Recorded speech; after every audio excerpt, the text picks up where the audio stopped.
This continues on the page, the chapter 6.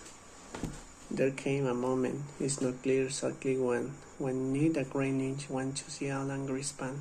He wanted to take a more active role in policing the subprime business, and he had a specific policy idea. According to the Wall Street Journal, Greenwich took the field should use a discretionary authority to send examiners into the offices and consumer finance lenders that were units of the Fed-regulated bank holding companies.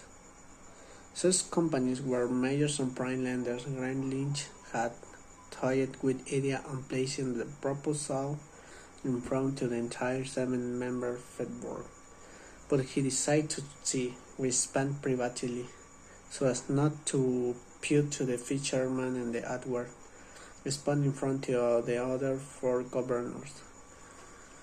The details on that meeting have never emerged. Greenwich died of cancer in 1907 and aged on the 68. Greenspan told the Wall Street Journal that he didn't remember much about the conversation, but it was certainly not a heated discussion. Greenwich presented his idea. Greenspan turned it aside. He was opposed to it, so I didn't pursue it. Greenwich told to the Journal 3 months before his death. He, too, preferred few details.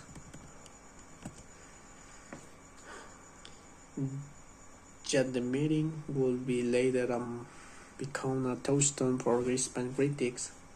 It was proved, they would say, that the Fed chairman would take to the one subprime lenders and the larger problem to many people getting loans to the could never repay.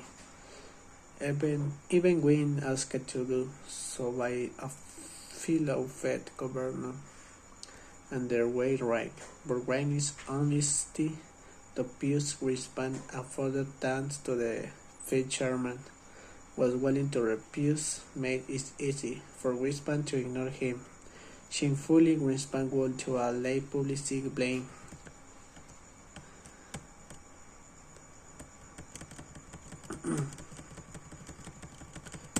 George Rollins had also begun to complain to the Fed about subprime mortgage. By 20 years, he had left his job at Mainstream Wall Street investment bank and joined to the small independent research firm. Once a huge believer in the new subprime companies, he had become deeply critical to them. Companies he had invested to his client money and had gone out of the business. He watched to the lawsuits pile up over to their semi-business practice. He says today, I was so desperate. Rosner had a foreboding that when he will beyond to the most subprime critics, crassly worried about subprime lenders because he took the advantages of sophisticated buyers and often cost people their homes. But runners saw to the delinking of borrower and lender could have more fair researching consequence. With Connaughton in Washington, he began showing on the Fed to express concern. Fed officials who responded with saying that it wasn't there to determine who should get a mortgage, he said, but it's the Fed to ensure that the system is stable, Rosner recalled. The second reason for Rosner's fears was they could also see from the data that fewer and fewer home buyers were putting down 20%, which had long been to the start to get a mortgage. But by 1999, in fact, more than the 18% of mortgage have down payments on the land 10%. Angela Mozilla, who was becoming an increasingly prominent figure in the mortgage industry, believed passionately that big down payments prevent otherwise capable borrowers from being being able to own a home. For a much of his career, he had fought to be able to originate mortgage with little or no down payment, and mostly he had one. Wall Street now regularly securities loans with no payments on 3% unless, and even Fannie and Freddie were allowed to buy like down payment mortgage. But Rosner picked up on the yet another little notice story, this one by Fannie Mae, showing that low down payment loss triggered with loss. Viewed simple, however, with little or no equity has little or no reason meeting or her obligation. Rosner wrote, having equity in one home was more than barrier keeping people from buying a home. He came to believe it was the case to the however cheap down payments more than any single thing meant that you were a however. On June 29 and 2021, Runner published a research pitch to the summed up on the ticking entity. A home without equity and is just a rental with no one seemed to take much notice. He was working from one day when the phone rang. My name is Charles Kindle Bengal. The caller replied, Kindle Bengal has the auto and the manias, panic and crashes, which document market crisis struck to the age and the widely viewed as a classic. Rosner has long crises through the age where widely viewed a classic. Rosner has stung. The next morning, Rosner flew to Boston and spent the day with Kindleberger, who was 91. If they published another edition of Mania's Panics and Crashes, he would use a one home without equity, the final chapter. There was a less one bag regulator in Washington during to this era who tried to do something to curb subprime lending abuse. Her name was Donna Tanu, and from 1998 to 1991, she was the chair on the Federal Deposit Insurance Corporation. Her concerns stem from the simple fact the subprime lenders were shutting down. When those lenders were banks, it was FDIC, which insured deposit for the federal government, that had to pick up the piece. Tanu's solution is an obvious one, really, was for the subprime companies to hold more capital against their loans. Subprime lenders, she said during one congressional hearing, are 20 times more likely than other banks to be on the agency's problem list and account for 6 on the last 7 failures. By late 20 years, she went even further, arguing to the bank regulator needing to sever the money chain to the replenishes the capital of predatory lenders and allows them to stay business. She was talking about Wall Street purchase and securitization of subprime loans. The FDIC even issued draft guidelines instructing banks on how to avoid purchasing predatory loans for the securitizations. The industry was apoplectic about the draft guidelines. Patricia Alberto and executive on JP Morgan wrote a letter in protest.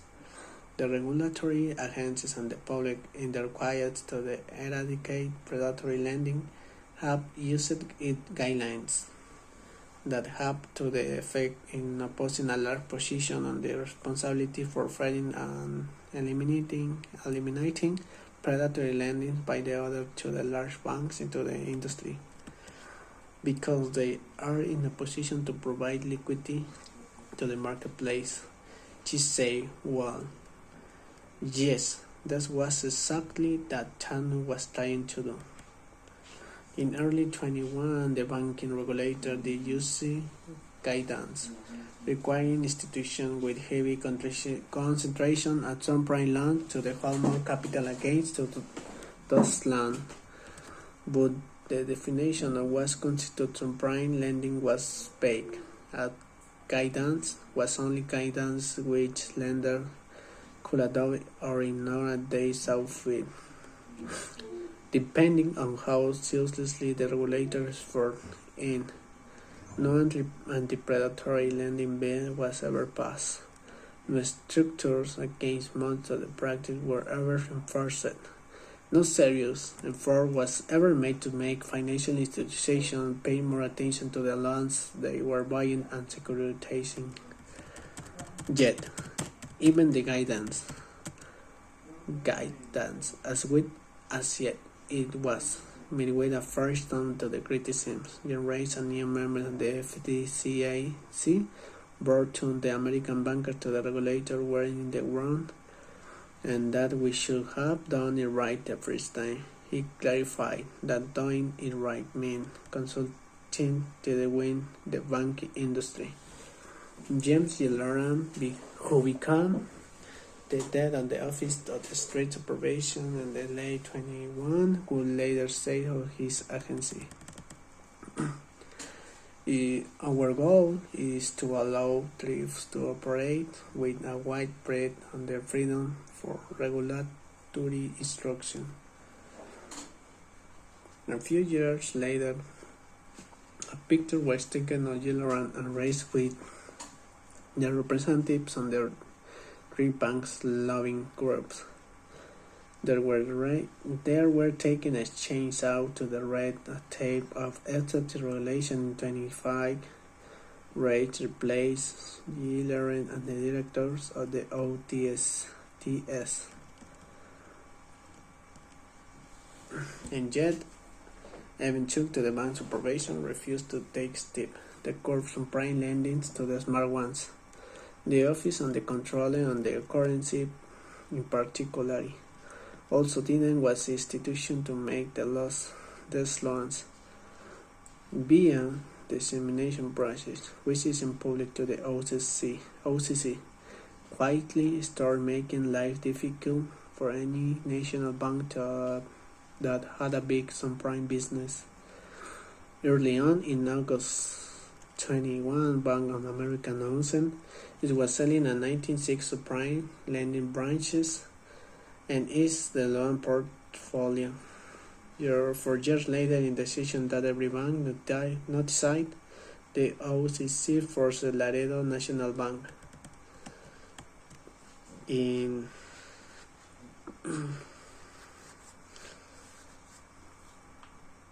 National Bank in Texas to make restitution to every borrower who had gotten a loan without the bank rating to adequately consider credit worthiness. OCC ran every national bank until the business side a former Treasury official. Admirable took to the word may have seemed it was both problematic and little persuasive, because the OCC effort was not matched by the Office on the Thrift Supervision. This thrift began raving to the subprime market, shared to the big banks, were abundant, surprising lending, and also began to migrate into a state-regulated institution where a grant was put it. Federal regulators have no obvious way to monitor lending behavior on the independent mortgage company. And one other thing, what the OCC forgot was that even if the big banks were not longer making to the majority on subprime loans, those loans were still finding their way into the banking system.